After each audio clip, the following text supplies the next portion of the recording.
mengupdate para ulama-ulama di Timur Tengah yang kira-kira lagi booming, lagi memang terkenal dengan ilmunya dan retorika bahkan dalam penyampaian, bahkan sampai masalah pengaturan intonasi suara, pemilihan kisah yang tepat, semua itu bagian daripada hal yang harus kita ketahui sama-sama. Jadi bukan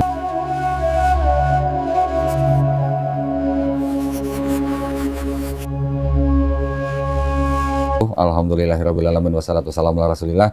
Senang sekali pada hari ini, saya bahagia sekali kedatangan Ustadz Khalid Basalamah. Masya Allah. Assalamualaikum Ustadz. Waalaikumsalam. Sehat Ustadz ya? Alhamdulillah. Kelihatan masih capek ini. Dan alhamdulillah. Alhamdulillah. Nah, segar aja. Yang capek, yang kecapean timnya. Masya Allah. Alhamdulillah. Senang sekali saya bisa kedatangan seorang ulama, Ustadz Khalid Basalamah.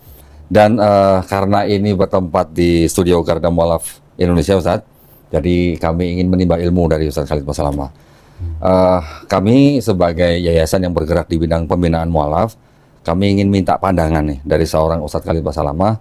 Bagaimana pandangan Ustadz Khalid ketika kita berurusan dengan saudara-saudara kita yang biasanya kebanyakan dari kalangan Nasrani, ya, kami melakukan dialog, bahkan kami sampai melakukan debat untuk mengajak mereka berislam gitu Ustadz.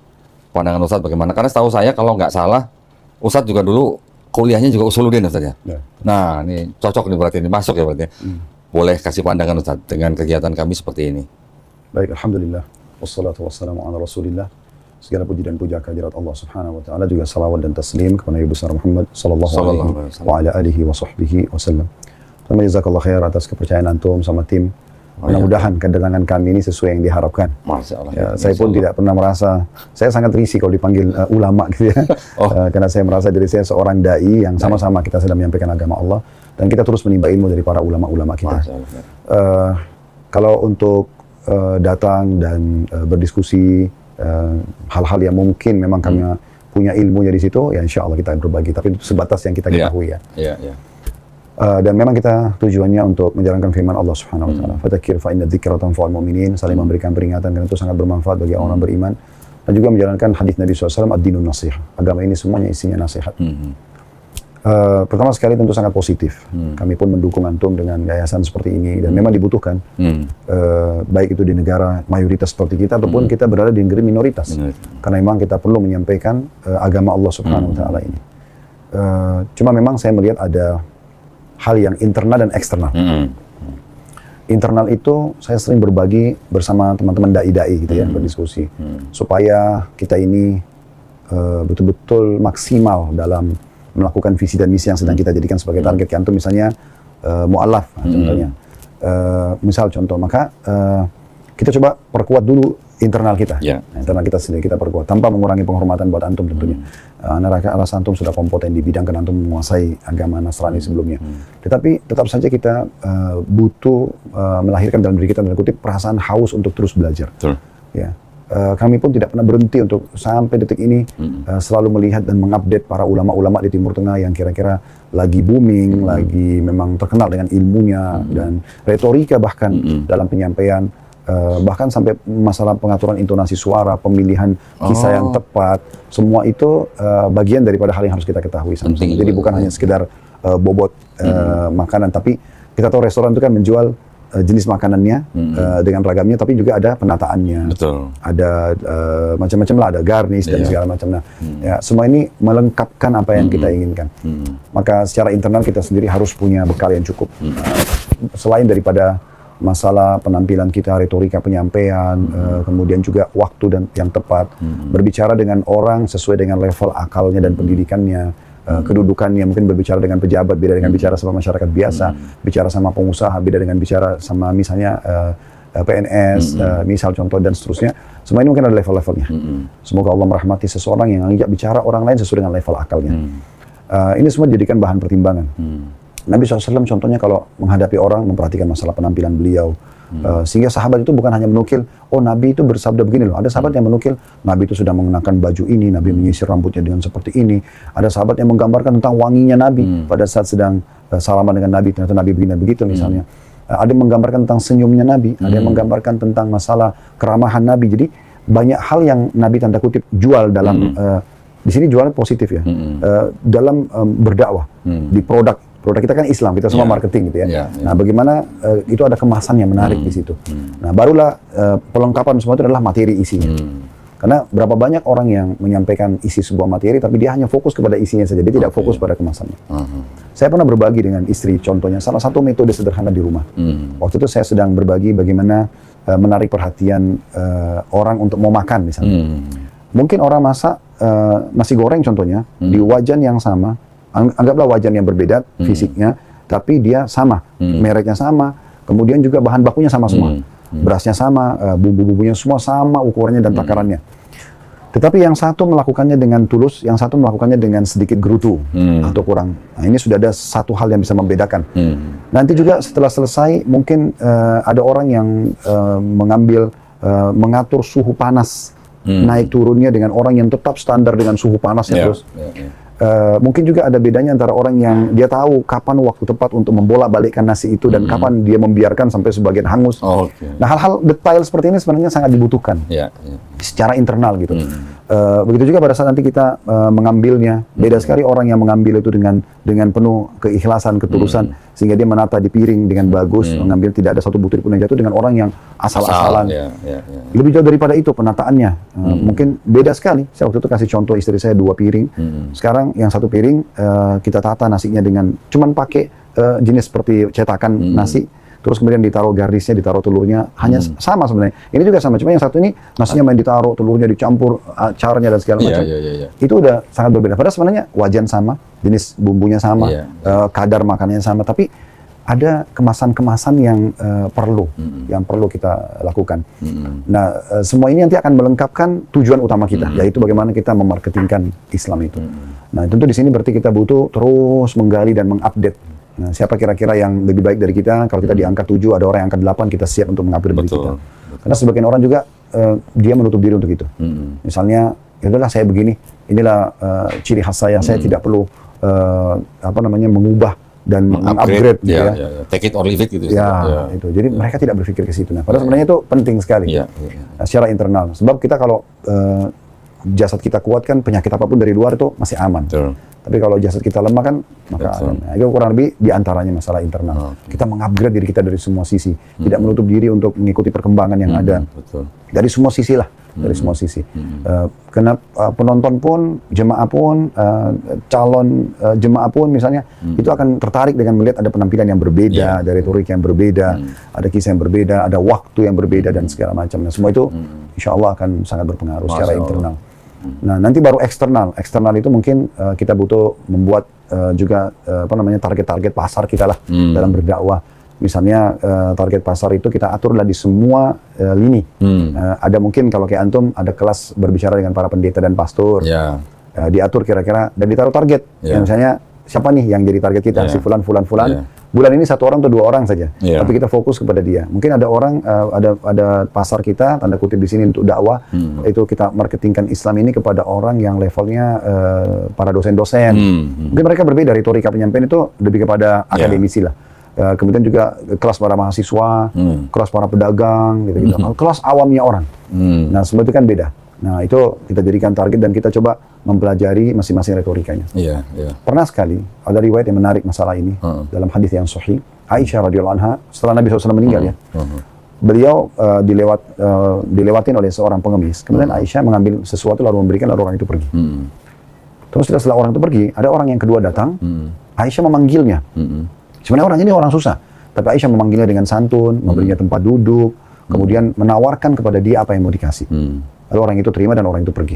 Nah, beberapa orang di sekitar Ummul Mukminin Aisyah radhiyallahu anha bertanya begini, wahai Ummul Mukminin, kenapa Anda bedakan 2 orang ini? Sementara 2 orang ini sebenarnya sama-sama miskin. Kata beliau, begitulah Rasulullah SAW mengajarkan kepada kami. Kalau yang pertama, dia tidak punya rasa penghalang untuk mengemis. Dia nggak ada penghalang itu. Dia pokoknya bagi dia, saya minta aja, mau saya malu nggak malu, bagi saya nggak penting. Yang penting saya dapat target saya. Maka orang seperti ini, caranya kita berikan selesai, karena target dia sudah terpenuhi. Orang yang kedua ini, orang yang miskin, tapi dia punya harga diri. Dia nggak mau menerima kecuali kita yang memberikan kepada dia. Walaupun dia harus kelaparan, mungkin dia lebih terima itu daripada dia harus mengemis. Nah, orang seperti ini beda retorika. Nah, ini contohnya. Nah, kita harus bisa betul-betul meletakkan itu pada tempatnya. Kemudian saya pun kalau misalnya dalam berdakwah, saya selalu coba menanamkan sebuah prinsip kalau saya sih. Makin kita bisa mudahkan makin bagus. Make it easy. Poin ini sebenarnya penting. Walaupun sebenarnya sederhana bahasa itu, tapi selama kita bisa, saya bisa menggunakan kata-kata akademisi karena saya lama bergerak di kampus dan segala macam. Tapi banyak kosakata kalau kita gunakan kosakata kampus itu nggak semua orang paham. Sementara kalau kita gunakan kosakata yang umumnya orang paham, akademisi pun memahaminya. Kenapa kita tampil tidak tampil yang bisa semua level memahaminya dengan bahasa-bahasa yang tepat gitu, yang tidak menyinggung dan segala macam, dan dengan kisah-kisah yang jelas sehingga semua bisa memahami. Daripada kita tampil mentang-mentang S1, S2, S3 atau seorang profesor terus kemudian udah saya harus tampil dengan gaya bahasa saya dong. Mungkin orang masih mencerna-cerna ini apa ya artinya, gitu ya. Itu sangat sulit gitu kan. Sebagai contoh misalnya, mungkin lebih banyak orang paham kosakata kalau ditafsirkan akan seperti ini. Walaupun tafsir itu sebenarnya dalam bahasa Arab, tapi orang bisa tahu ini daripada interpretasi. Mungkin sebagai contoh saja. Nah itu hal-hal yang seperti ini juga perlu mungkin kita tahu. Nah itu kalau yang pertama dari internal dan eksternal kita mengaturlah strategi itu. Masya Allah. Karena memang tujuannya kita kan, saya membahasakan sering dalam pengajian pada teman-teman yang belajar, kita ini semuanya marketing. Sales ya? Kita punya produk namanya Islam. Dan memang ini harus kita marketingkan.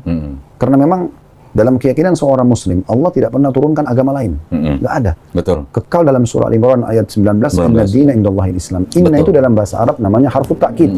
Sesuatu yang memastikan, tidak ada keraguan. Inna, anna, lakinna ini saudara-saudara inna disilakan gitu. Inna gitu ya juga. Inna wa akhawatuha dalam retorik, dalam nahwu. Jadi ini semua harfu ta'kid, memastikan.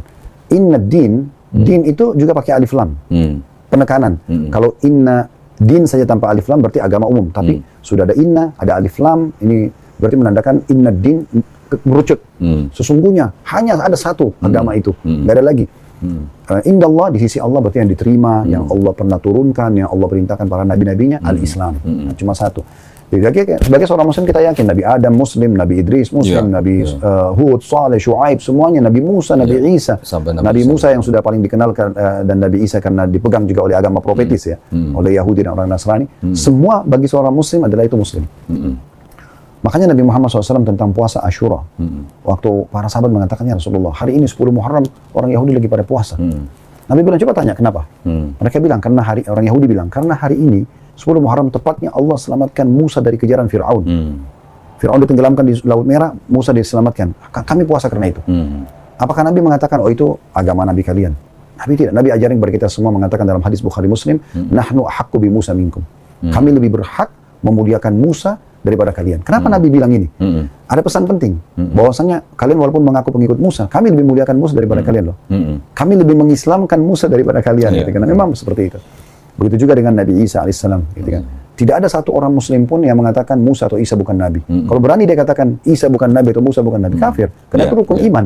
Rukun iman kepada semua nabi-nabi dan rasul gitu. Seorang guru kami dulu di Mekah bernama Syekh Muhammad Jamil Zainu, rahimahullah. Beliau sudah meninggal sepertinya. Beliau punya buku dulu judulnya itu Kaifah Tadaitu. Bagaimana aku mendapatkan hidayah. Khusus menceritakan masalah mu'allaf gitu. Yang menarik adalah, beliau cerita sama saya waktu itu. Waktu saya temuin, mungkin cerita ini sekitar 20 tahun yang lalu. Setelah saya tamat dari S1 Madinah, pulang Indonesia, terus saya ketemu di Mekah, ke rumah beliau. Terus kami diskusi, saya bilang, Syekh, saya ini penggemar buku Anda. Waktu itu judul buku beliau sudah 38 judul, 37 judul. Terus dia panggil, dia sambut. Terus dia ngomong, apa yang masukannya, apa sesuatu yang bisa saya tambahkan. Kami diskusi lah masalah buku. Nah, pada saat membahas buku Kaifah tadi itu, bagaimana saya mendapatkan hidayah, dia cerita tentang pengalaman dia. Dia bilang ada satu, waktu beliau kan orang Syria, tapi sudah warga negara Saudi, ngajar di Darul Hadis di Mekah. Dia bilang, ada satu pengalaman saya pernah punya teman kuliah di Damaskus, ibu kota Syria, itu Nasrani. Sebelum masuk kelas, dia syahadat.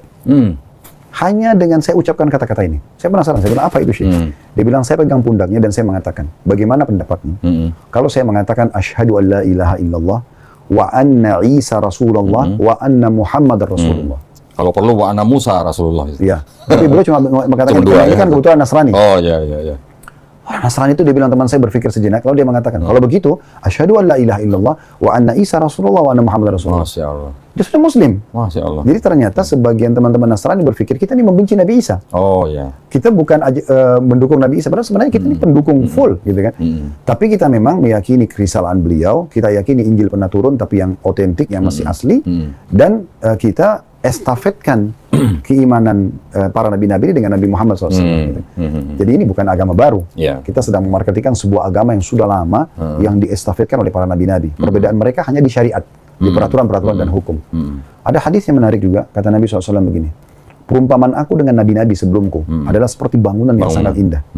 Orang-orang keliling dan membanggakan bangunan tersebut. Bagus banget gitu.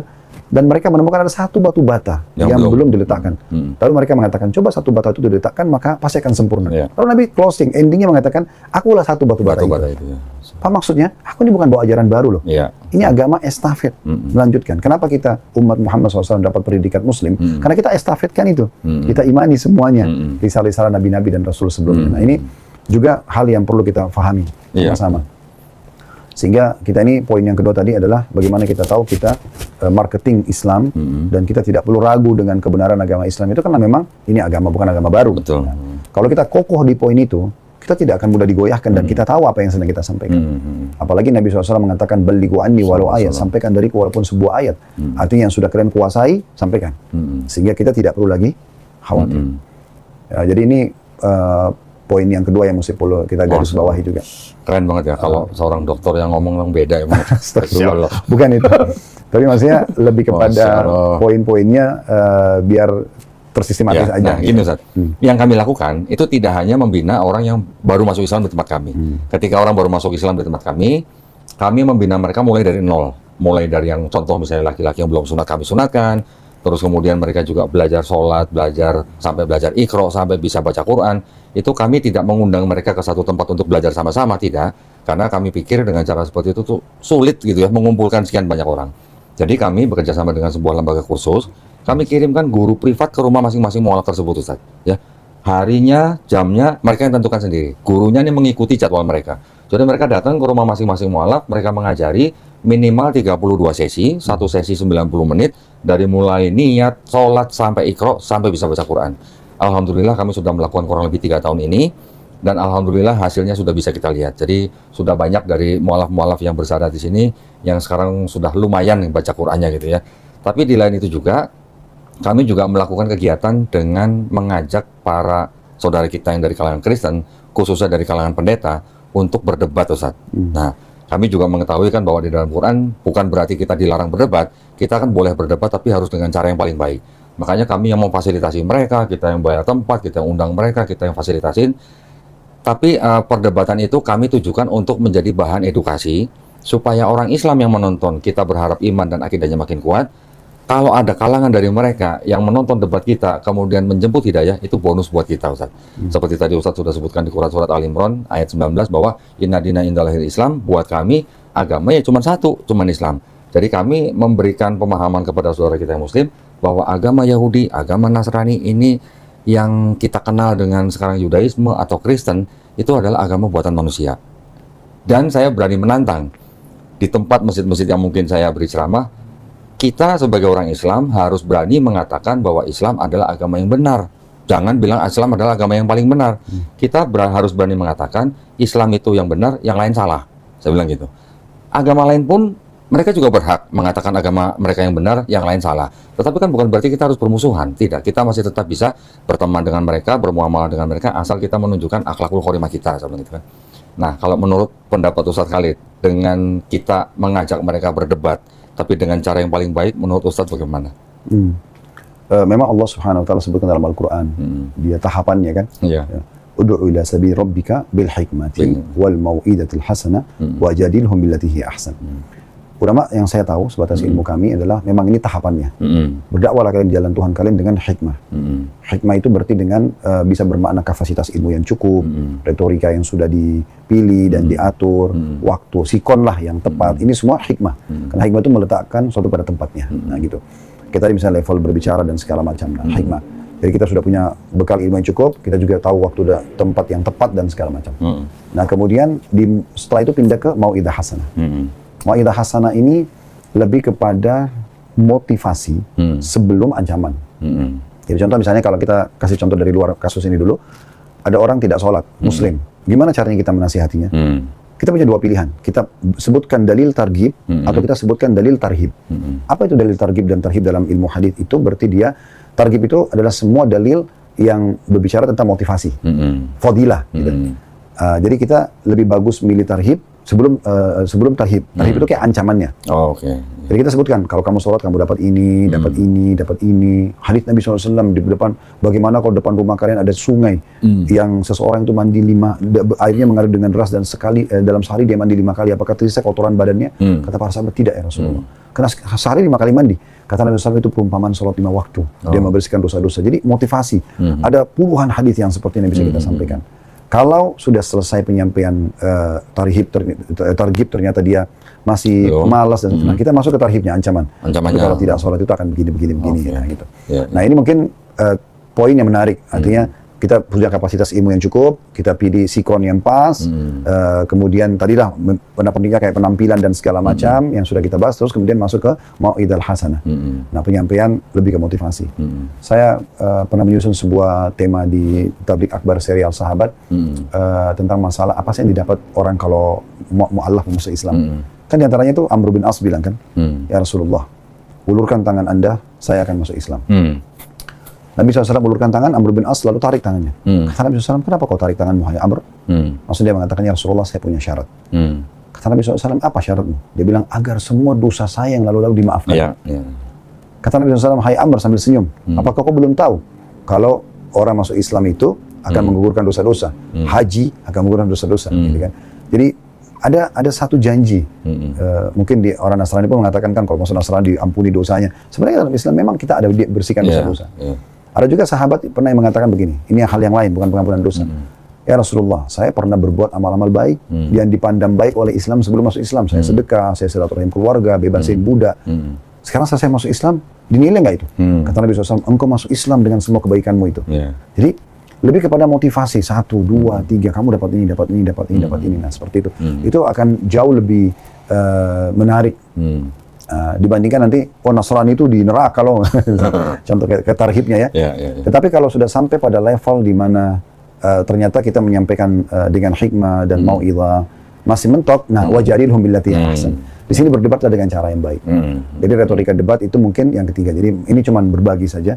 Artinya walaupun pastor, pendeta, ada baiknya mungkin antum datang individual, menawarkan. Namanya kita punya produk kita tawarkan dengan cara hikmah, dengan cara baik, waktu yang tepat menurut dia, nggak usah dipublikasi dulu, supaya dia tidak merasa dijatuhkan, diserang. Karena kan kalau langsung jidal ini, perdebatan ini, diundang, datang, dia langsung merasa pasti serangan.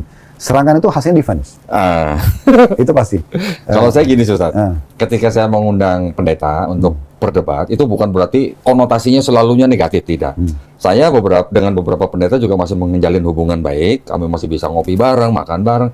Tapi dalam perdebatan itu, kami tidak menyerang istilahnya iman mereka. Ya, mereka mau beriman kepada Trinitas, itu adalah hak mereka. Ya, kita sendiri tidak boleh menyerang dalam arti pasti masuk neraka, tidak. Tetapi yang kami bicarakan pertama kali itu biasanya apa persamaan dalam agama kalian dan agama Islam. Persamaan apa yang kita cari dulu nih. Nanti kemudian ketika ada perbedaan, baru kita utarakan masing-masing. Perbedaannya menurut mereka begini, menurut Islam begini. Tapi di yayasan kami Ustaz, memang kami kan memang agak fokus ke perang pemikiran, sehingga kami berlandaskan begini, tidak boleh seorang Muslim berargumen tanpa bukti. Gitu. Jadi kami sangat mengharamkan asumsi. Jadi ketika berdebat, kita semua harus bisa menunjukkan bukti-bukti. Makanya di sini saya mengumpulkan beberapa versi daripada kitab mereka untuk membuktikan adanya perbedaan. Di dalam kitab-kitab mereka sendiri juga ada bahkan catatan-catatan kaki yang menyatakan ini ayat tidak otentik, begitu Ustaz. Itu yang saya tunjukin kadang-kadang. Kadang-kadang pendeta aja nggak punya tuh Bible seperti itu, gitu ya. Namun kami tetap menggunakan cara yang paling lembut. Tidak mungkin kami di dalam debat, Bapak pasti masuk neraka, itu bukan urusan kita, gitu Ustaz ya. Jadi kita selalu menggunakan cara-cara yang baik supaya pendeta juga jangan sampai tersinggung atau bagaimana. Cuman belakangan, memang kan saya ini kan ditugaskan oleh yayasan, dalam 1 tahun saya diwajibkan berdebat dengan para pendeta minimal 2 kali Ustaz, di acara yang resmi. Tahun 2022, 23, 24, 25 ini saya nggak dapat pendeta. nggak tahu, susah sekali ketika saya mengajak mereka gitu ya. Ketika saya ajak untuk berdua saja seperti saran Ustadz tadi juga agak susah gitu ya. Ada sih beberapa yang datang ke sini, ketika saya tunjukin kitab kitab-kitab mereka sendiri dengan catatan-catatan kitab mereka sendiri, itu juga mereka tolak karena apa? Beda denominasi gitu. Cuman gara-gara beda denominasi, mereka sudah tidak mau terima. Jadi memang kita juga punya tantangan gitu ya ketika mengajak para saudara kita yang dari kalangan mereka untuk bisa berdialog. Tapi sebenarnya tujuan kami untuk mengajak mereka berdebat itu bukan berarti kami menargetkan pendeta ini untuk masuk Islam. Sama sekali tidak, Ustaz. Tapi dalam perdebatan kami ini yang kami harapkan adalah sebuah edukasi baik kepada umat Islam maupun kepada jemaat pendeta itu. Itu yang kami lakukan, Ustaz. Ya. Jadi sebenarnya di poin tadi sudah sejalan. Bukan berarti Ana sedang mengatakan sedang bicarakan ke antum, jangan langsung berdebat, bukan. Yeah. Bukan melarang perdebatan, tetapi tahapannya. Yeah. Tahapan misalnya contoh kan sangat rasional sekali kalau misalnya kita belum pernah berdiskusi, belum pernah ketemu, terus kemudian kita berikan undangan perdebatan. Nah, kira-kira apa yang muncul di benak dia? Yeah. Oh, saya sedang diajak berdebat. Tidak usah beda agama. Muslim sama muslim aja tiba-tiba dapat surat. Yeah. Ayo kita berdebat tentang masalah ini. Apalagi judulnya begitu kan. Nah, itu mungkin akan muncul yang paling pertama dalam itu kan defense dulu. Jadi saya pokoknya datang pun saya tetap berkeyakinan, saya tidak akan ubah keyakinan saya dan itu akan muncul. Tetapi mungkin akan menarik kalau kita datang secara individu dulu, ketemu dan segala macam. Nah, kalau dia tertarik nih, dia memang orang suka diskusi. Saya ketemu dengan beberapa orang tuh memang suka sekali kalau diskusi kan. Nah, itu akan menarik kalau kita angkat di publik aja, kita diskusi yuk. Itu kan akan lebih menarik karena dia pun nanti silakan siapin argumen dia sekuat apapun, kita diskusi. Nah, itu akan lebih dia akan bisa lebih menerima nanti di saat kan walaupun bagaimana kita bukan tujuannya untuk masuk Islam kan, tapi tetap ada maksud tersirat di situ, ya mudah-mudahan didapat hidayah gitu kan. Ya, kita kan hanya bisa mendoakan ya, betul. Itu poin mungkin. Poin yang lain tadi sedikit berhubungan dengan masalah yayasan punya target, itu positif saja sih sebenarnya. Seperti target juga bukan cuma sekedar berdebat sama pendeta, tapi misalnya yayasan punya target memasuk Islamkan 10 orang per bulan, 30 orang per bulan, itu positif saja. Kalau saya positif. Dan di saat misalnya memang sulit mendapatkan pendeta atau pastor, kita masih punya pasar banyak sekali gitu kan. Nasional nggak bisa, internasional bisa. Internasional ya, mungkin kita lintas negara gitu ya, mungkin negara sebelah, Malaysia, ya mungkin di negara-negara yang lain ya, mungkin Thailand, Filipina kan tuh banyak banget. Filipina juga banyak. Bukan mustahil mungkin dengan kita ekspansi seperti itu. Misalnya ada satu pendeta Filipina yang memang berdebat terus dia masuk Islam. Bukan mustahil mungkin teman-teman dia atau mungkin ada yang tanda kutip menggurukan dia dari Indonesia mungkin malah tertarik. Betul. Karena gini Ustaz, dari sekian tahun yang sudah kita lakukan, perdebatan-perdebatan kita dengan teman-teman kita pendeta, alhamdulillah ada juga kabar yang sampai kepada kita bahwa ada orang yang masuk Islam karena menonton perdebatan kita. Alhamdulillah. Yang bisa sampai ke kita, diperkenalkan kita ketemu, alhamdulillah. Ada juga Ustaz, biasanya ini saya juga bersyukur ya, yang banyak masuk Islam dari kalangan mereka tuh sekarang dari kalangan anak muda Ustaz. Bahkan ada satu anak muda mengaku kepada saya, sebelum dia datang ke sini mau bersyahadat di sini, sebenarnya dia pengen sekali bersyahadat dengan Ustadz Khalid Basalamah. Karena ketika dia mempelajari Islam, yang dia tonton adalah Ustadz Khalid Basalamah. Masya Allah. Tapi ketika dia mau bersyahadat, dia ngomong sama orang tuanya melarang. Ini mohon maaf ya Ustadz ya. Jadi masih ada di pikiran orang-orang di luar Islam, terutama dari kalangan Tionghoa, yang punya pikiran begini, bilang ke anak-anaknya, kamu mau masuk agama apa aja silakan selain Islam. Masih ada begitu Ustaz. Bahkan banyak juga di kalangan mereka berpikir bahwa Islam itu agamanya teroris. Mohon maaf ya, agamanya orang miskin, agamanya orang yang mesti lampu merah, agamanya koruptor gitu. Ya, kita tidak bisa menyalahkan orang-orang yang zaman dulu istilahnya, yang mungkin karena pengaruh dari penjajahan Belanda atau sebagainya. Anak muda ini ketika dia mau bersyahadat, bilang sama mamanya dari kalangan Tionghoa ini, jangan katanya, nanti kamu jadi teroris kata begitu. Mohon maaf Ustaz ya. Iya, Sampai akhirnya ada temannya anak muda ini, orang Islam, kasih video saya. Akhirnya dibilang sama mamanya, mau syahadat sama Don Ditan, orang Cina juga Islam, baru mamanya kasih diem. Ya udah nggak apa-apa kata gitu. tapi poin ini menarik nih. Maksudnya perlu kita kena, ini mungkin akan antum publish ya. Jadi kalau ada syubhat, ada isu-isu yang terlempar kepada kaum muslimin, itu perlu kita berikan jawabannya. Betul. Walaupun ringkas tapi ilmiah. Betul. Sebagai contoh saya kalau misalnya kadang-kadang berbicara dengan orang yang menganggap Islam itu teroris, atau mungkin agama yang keras dan segala macam, saya memberikan contoh rasional di Indonesia. Kalau benar Islam itu membenarkan kayak bom Bali atau mengganggu orang non-muslim, ya, itu pasti akan ada ulama yang dukung. Selama ini tidak pernah ada ulama yang dukung, baik di Indonesia ataupun internasional. Dan pastikan orang-orang Muslim tidak akan tenang di Indonesia. Betul. Kalau itu ajaran agama kita ya, Betul. terorisme. Karena pasti akan mengganggu semua, tetangga akan diganggu, atasan akan diganggu, tapi ini kan tidak pernah ada yang terganggu. Betul. Berarti menandakan itu bukan fairnya, akal sehatnya itu bukan ajaran agama. Ya. Selama orang non-Muslim hidup di daerah wilayah mayoritas Muslim, pastikan dia aman. Betul. Tapi kalau kita balik belum tentu. Iya. Kayak misalnya kita yang minoritas itu berbeda. Itu poin. Poin yang lain misalnya tadi, kayak agama Islam itu agama orang miskin. Kenapa? Karena dia hidup misalnya di Indonesia yang mayoritas penduduknya Muslim dan memang ada orang miskinnya. Ini nggak fair. Betul. Kita kalau ke Amerika, kita kalau ke Australia, saya berapa kali pergi ke tempat-tempat negara minoritas ini, banyak sekali orang miskinnya. Betul. Ya, bahkan di pinggir jalan buat tenda-tenda dan segala macam mereka. Saya tanya beberapa panitia pengajian waktu di Amerika itu hari, ini siapa mereka? Ini orang-orang miskinnya, Ustaz, minta bantuan. Jadi mereka banyak. Jadi ini tidak fair kan gitu. Betul. Kalau mau fair ya harus lihat orang Muslim juga yang punya kemampuan dipertemukan sama orang Muslim yang tidak punya kemampuan. Nah itu baru fair. Ini hanya sekedar menjawab kayak hal-hal yang seperti tadi. Betul. Saya sering bicara sama teman-teman yang masih punya orang tua yang punya pemikiran seperti itu, saat saya bilang tolong tanya kepada orang tua kalian, tanya orang-orang yang mencopet di Brasil itu orang-orang kebanyakan agama apa? Orang-orang yang gembong narkoba di Meksiko itu kebanyakan agamanya apa? Atau orang-orang yang kemis lampu merah Manila itu kebanyakan agamanya apa? Atau tanya juga orang-orang kaya yang di Dubai itu kebanyakan orang agama apa? Jadi kita tidak boleh mengeneralisasi. Betul, ya, itu kan adalah hasil daripada taktik Davide et Imperanya Belanda zaman dulu, Ustaz. Jadi memang di sebagian kalangan etnis Tionghoa di Indonesia itu masih ada yang punya pemikiran seperti itu. Betul. Saya sering membuat kajian bahwa Islam ini kalau disebut agama perang, agama keras, agama teroris, saya sering bikin kajiannya, Ustaz. Nah, anak muda itu, tapi lucunya, ketika akhirnya dia datang ke sini bersahadat, 3 bulan kemudian mamanya Natal, mamanya bikin kue nastar kirim ke sini, Ustaz. Ya, jadi kadang-kadang hal seperti itu memang masih ada di dalam benak mereka. Mereka tidak bisa, mereka kan tidak melakukan studi perbandingan agama-agama, tapi yang mereka lihat itu dari etnisnya, biasanya atau dari rasnya. Kadang-kadang mereka lihat dari situ aja. Nah, jadi buat kami ya kita juga punya tanggung jawab untuk memberikan edukasi lah kepada orang-orang seperti itu.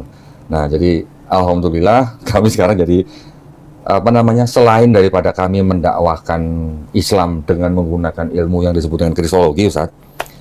Betul sekali yang tadi Ustaz Khalid katakan bahwa setiap muslim tetap harus belajar, bahkan saya berpandangan bahwa setiap muslim harus belajar sampai mati dia. Sampai mati seorang muslim tetap harus belajar. Jadi kami juga memperdalam ilmu Islam, seluk-beluk tentang Islam yang kami gunakan untuk menjawab syubhat-syubhat dari kalangan mereka. Jadi kami sekarang menggabungkan, Ustaz, ilmu kristologi dengan ilmu Islamologi. Kita jadikan satu, kita sebut Krislamologi, Ustaz.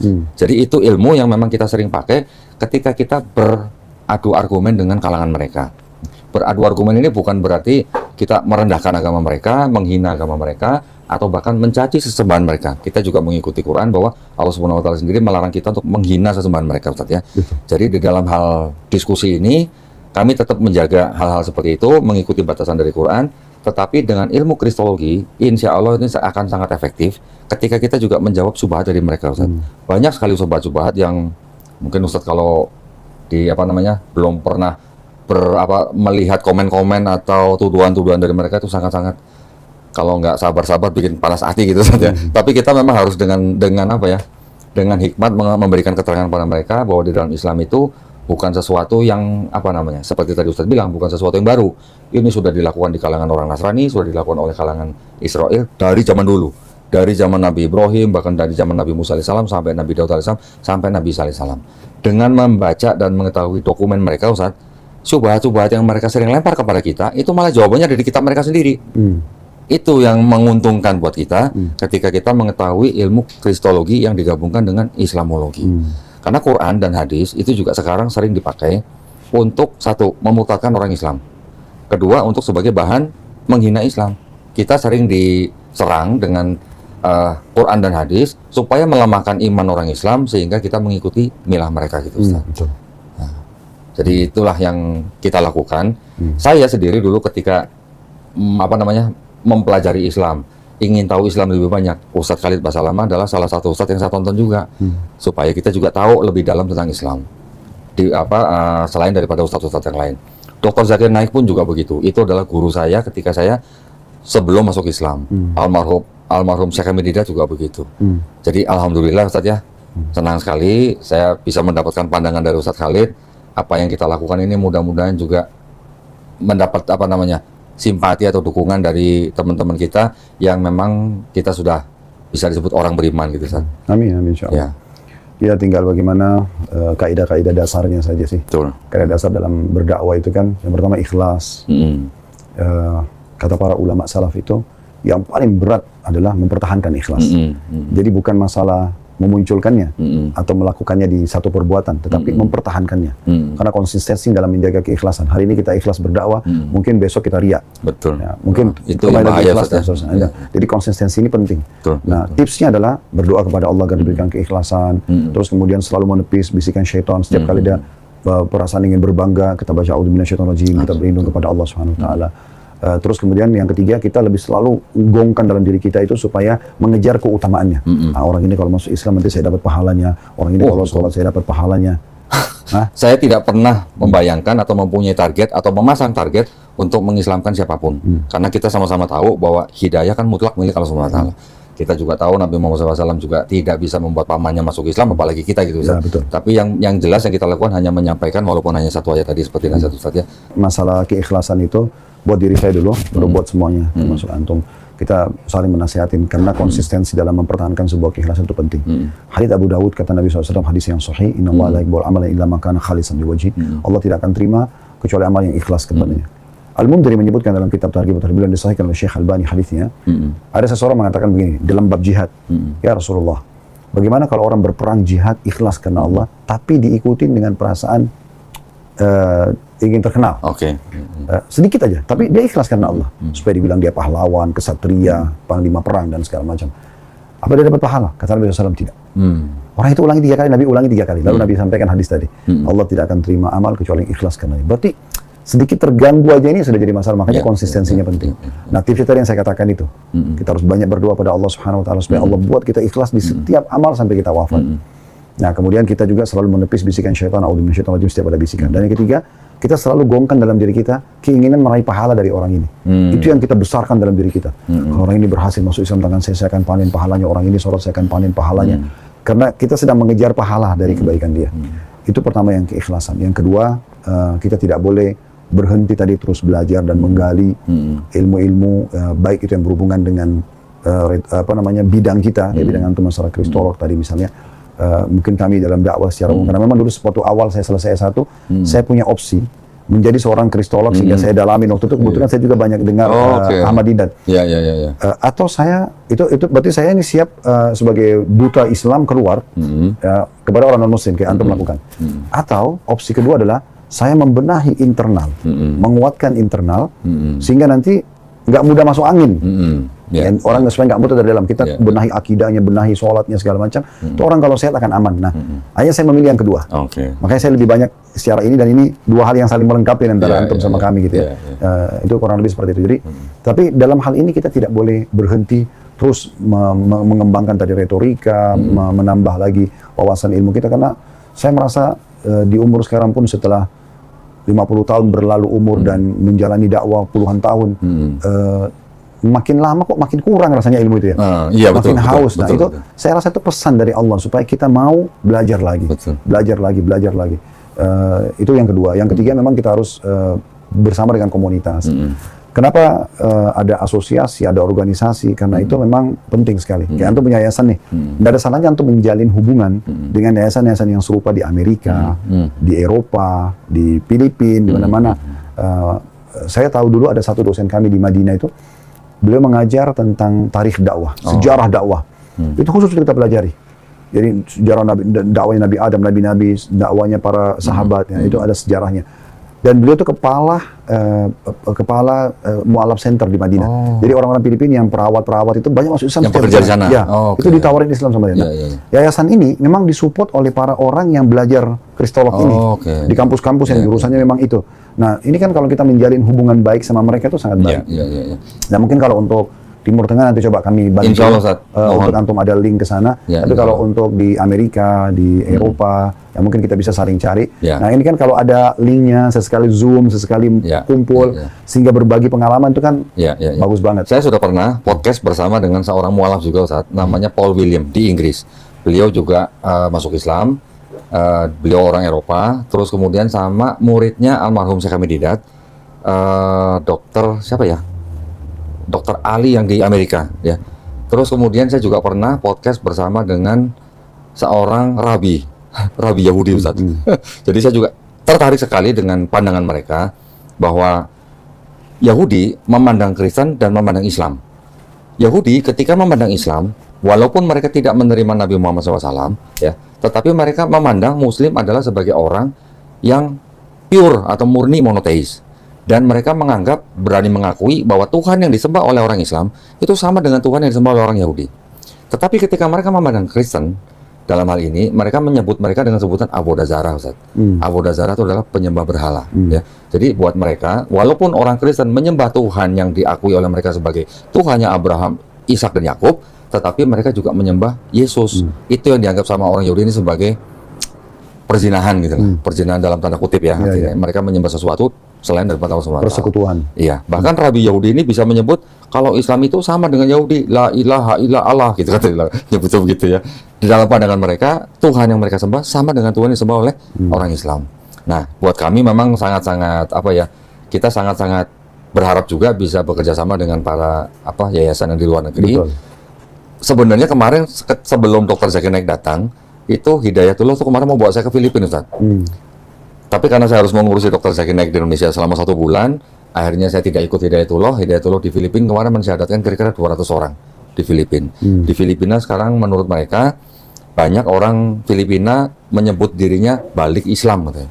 Karena di Filipina itu sebenarnya kan mereka dulunya Muslim sebelum Spanyol datang gitu ya. Alhamdulillah, terima kasih banyak tadi Ustadz nasihatnya. Buat kami selalu kita juga mengingat la haula wala quwata illa billah supaya kita tidak pernah punya rasa tadi seperti Ustadz bilangnya ingin dikenal atau apa gitu. Ya ini hanya yang kita lakukan saja Ustadz. Betul. Ya. Terima kasih banyak Ustadz. Mungkin ada nasihat sebelum kita tutup. Dalam masalah dakwah, diterima tidak diterima itu sudah biasa. Ya, itu dulu. Sehingga seorang dai tidak perlu merasa khawatir. Oh, kenapa saya tidak diterima ya sama orang ini? Kenapa saya ditolak ya? Karena orang yang terbaik pun dari kalangan manusia, Nabi Muhammad SAW diterima dan ditolak. Bahkan yang menolak beliau paman dekatnya sendiri.